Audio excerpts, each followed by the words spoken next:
आज की बात एक बेहद चौंकाने वाले सच से शुरू करते हैं। एक तरफ देखिए, अमेरिकी शेयर बाजार लगातार आसमान छू रहा है, और दूसरी तरफ हमारा अपना भारतीय बाजार, जो पिछले 2 सालों से एक अजीब सी खामोशी, एक ठहराव में फंसा हुआ है। अब ये सिर्फ कुछ आंकड़ों का खेल नहीं है, ये दुनिया में हो रहे इतिहास के सबसे बड़े वेल्थ ट्रांसफर का सीधा नतीजा है। आज के इस गहरे विश्लेषण में हम इसी छुपे हुए मैक्रो इकोनॉमिक तूफान के पीछे का पूरा सच डिकोड करने वाले हैं। तो चलिए, बिना किसी देरी के शुरू करते हैं। आइए जरा डेटा के अंदर झांक कर देखते हैं।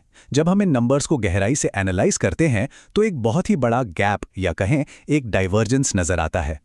एक तरफ अमेरिकन मार्केट की तेज उड़ान है और दूसरी तरफ हमारा भारतीय मार्केट, जिसने महंगाई यानी इन्फ्लेशन और रुपए की गिरती कीमत को एडजस्ट करने के बाद पिछले 2 सालों में लगभग 0%, जी हां 0% रियल रिटर्न दिया है।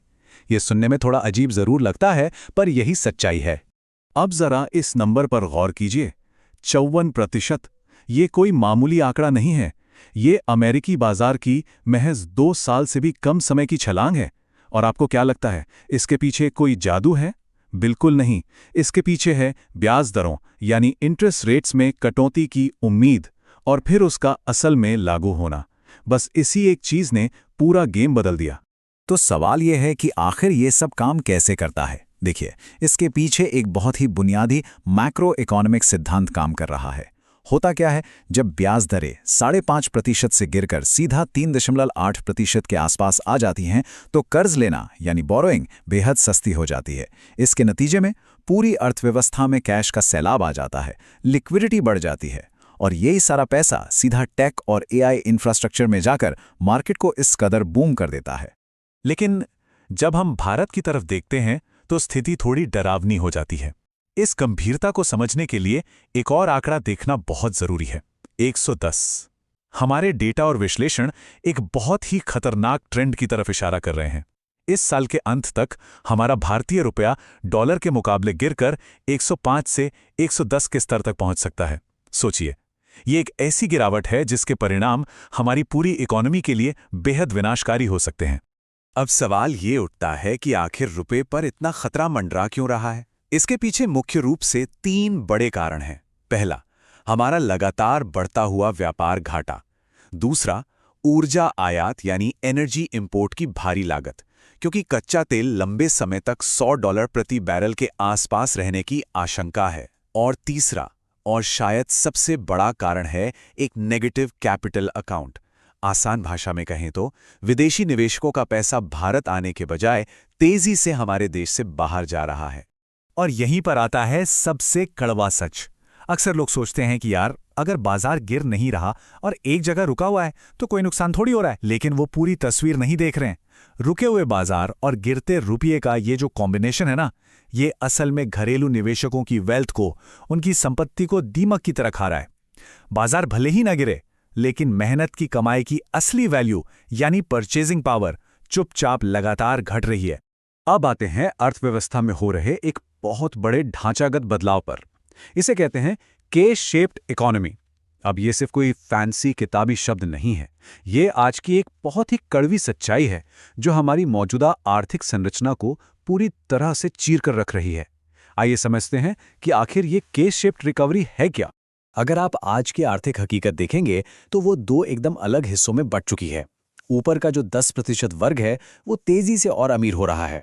यही वर्ग वेल्थ मैनेजमेंट और लग्जरी अस्पतालों जैसे सेक्टर्स को बेतहाशा ग्रोथ दे रहा है। लेकिन दूसरी तरफ नीचे का 90% वर्ग भारी आर्थिक दबाव से गुजर रहा है। हालत यह है कि जो आम खपत वाली कंपनियां हैं, उन्हें मार्केट में टिके रहने के लिए सिर्फ और सिर्फ भारी डिस्काउंट का ही सहारा लेना पड़ रहा है। और इसी बीच बाजार में स्मार्ट मनी का एक बहुत ही शातिर खेल चल रहा है। एक बिल्कुल स्पष्ट साइकिल है, इसे समझने की कोशिश कीजिए। सबसे पहले विदेशी संस्थागत निवेशक यानी एफआईआई शुरुआती स्टार्टअप्स में फंड डालते हैं। फिर हम और आप जैसे आम रिटेल निवेशक अपने एसआईपी के जरिए लगातार पैसा डालकर उन कंपनियों की वैल्यूएशन को बढ़ा देते हैं। और फिर अंत में क्या होता है, वही विदेशी निवेशक इन्हीं ऊंचे दामों पर अपना भारी मुनाफा बुक करते हैं और मार्केट से चुपचाप बाहर निकल जाते हैं। चलिए अब इस पूरे विश्लेषण को थोड़ा ग्लोबल लेवल पर ले चलते हैं। आज वैश्विक अर्थव्यवस्था के सामने एक सबसे बड़ा और भयानक सवाल खड़ा है। क्या होगा अगर अमेरिका का ये जो मौजूदा एआई बबल है वो अचानक फूट जाए? ये सवाल इसलिए ज़रूरी है क्योंकि अमेरिका और चीन के बीच जो तकनीकी रिश्ते हैं वो अत्यंत नाजुक और बेहद जटिल हैं। और ध्यान रहे, इसका सीधा असर दुनिया के हर हिस्से पर और हमारी इकॉनमी पर भी पड़ने वाला है।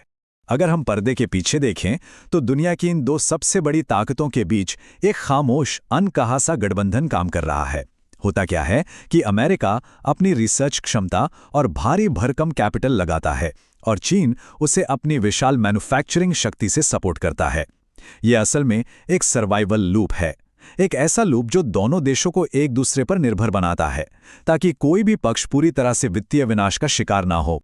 लेकिन रुकिए, इसका एक बहुत ही गंभीर साइड इफेक्ट भी है। जैसे जैसे चीन इन एआई उपकरणों की मैन्युफैक्चरिंग बढ़ाएगा, जाहिर है वो ये सारा सामान अमेरिका में तो डंप नहीं कर पाएगा, तो फिर वो क्या करेगा?